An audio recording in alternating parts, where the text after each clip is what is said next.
You're not stuck because you don't love yourself. You're stuck because you're trying to fix yourself into a version that is worthy. Self-love is not fixing. It's not doing. It is remembering who you are. We've been sold this idea that self-love is self-care. It's skincare routines, it's journaling, it's yoga, it's doing all of these actions in order to love ourselves. But really, self-love is the energy in which you are doing the thing.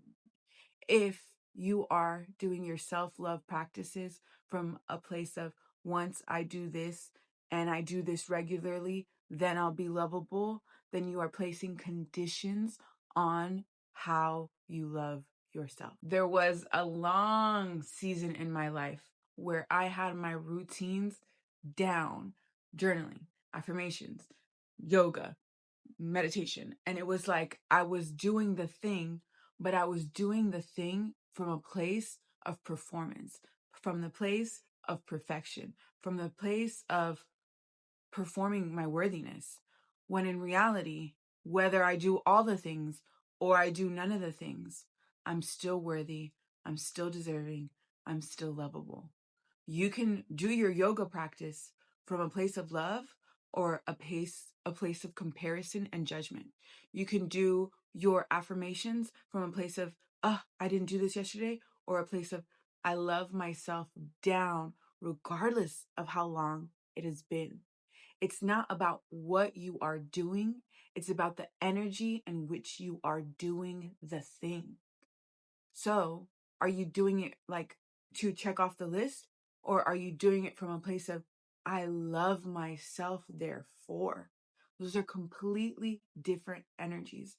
And it wasn't until I went to Scotland that I realized how much of the things I was doing from a place of like responsibility and obligation versus a place of like devotional practice and love. Those are two different energies. When you show up to something or someone from a place of profound love and devotion, that is completely different than showing up for it from a place of need, performance, or obligation. Those are two different frequencies. And so self-love is not what you are doing. It's the energy in which you are doing the thing. Those are vastly, vastly different. And I think in the self-love, self-care like thing, we're fed this notion that we need to do in order to be enough. But reality is you actually can rest from a place of peace instead of a place of guilt. You can practice your practices from a place of love instead of a place of shame and obligation. Those are two different things. There's a key difference. Are you trying to fix yourself or are you trying to love yourself? Fixing is, there's something wrong with me, or when I do this, then I'll be enough. And it's rooted in fear, the fear of not being enough, the fear of being behind, the fear of just lack. But doing it from a place of love is, I love myself, therefore, which is a powerful, powerful shift and energy, because healing doesn't come from doing more. Healing comes from loving more. And so when you look at your schedule, when you look at your to-do list, is it coming from a place of obligation or is it coming from a place of love? You can do the same thing with entirely different energy. In my favorite book of all time, there is an excerpt that I love. And this, I think, really hones in on the definition of self-love. I love myself, therefore. I take loving care of my body. I lovingly feed it nourishing foods and beverages. I lovingly groom it and dress it, and my body lovingly responds to me with vibrant health and energy. I love myself, therefore. I provide for myself a comfortable home, one that fills all my needs, and is a pleasure to be in. I fill the rooms with the vibration of love so that all who enter, myself included, will feel this love and be nourished by it. I love myself, therefore.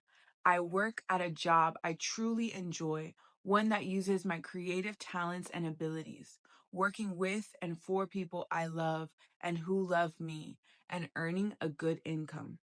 I love myself, therefore. I behave and think in a loving way to all people, for I know what that which I give out returns to me multiplied. I only attract loving people in my world, for they are a mirror of who I am. I love myself, therefore.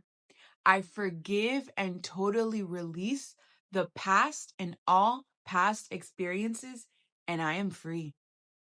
I love myself, therefore.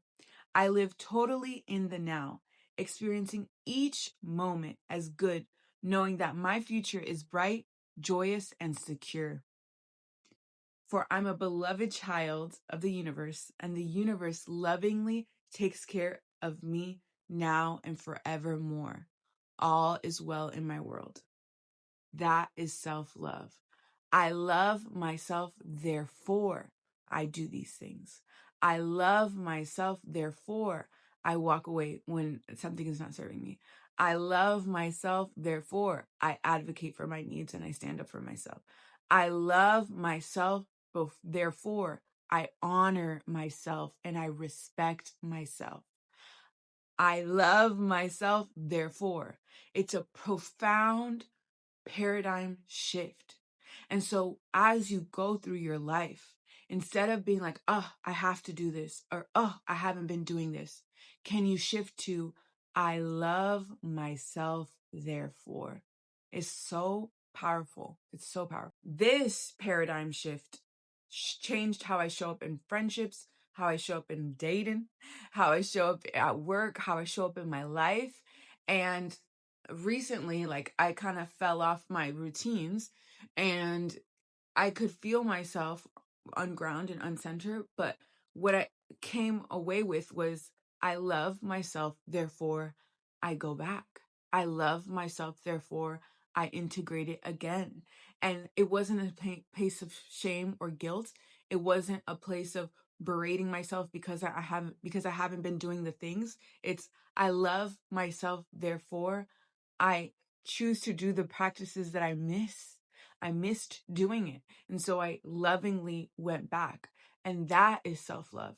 It's not doing the thing perfectly. It's showing up because you love it, because you want to do it, because you miss it. That is a completely different way to experience and love yourself. Instead of being like, oh, what do I have to do?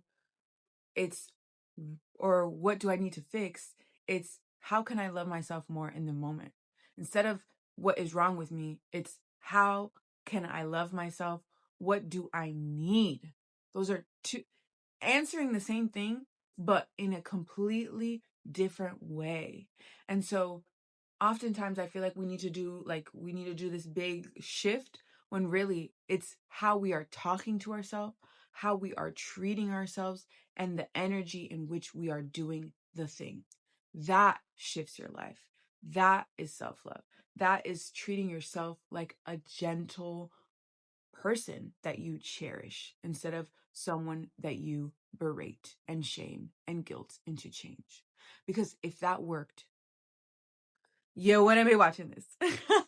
So we can love ourselves from a place of precious, tender care, instead of force and action and judgment. So self-love is not a destination. It's not an action. It is an energy. How are you showing up for yourself? How are you loving on yourself? How are you talking to yourself? How are you talking to yourself when you mess up? When you do something wrong? Is it loving or is it mean?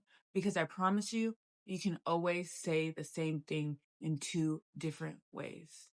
And so if you liked this video, if you're like, oh my gosh, I've been trying to fix myself instead of love myself, girl, I've been there, or boy, I've been there, or they have been there. And so if you liked this video, please like, comment, share, and subscribe. And I will be back with more videos on how to love yourself more deeply so that you can experience more joy, because you are so, so, so worthy and deserving of it. You truly, truly are. So, bye.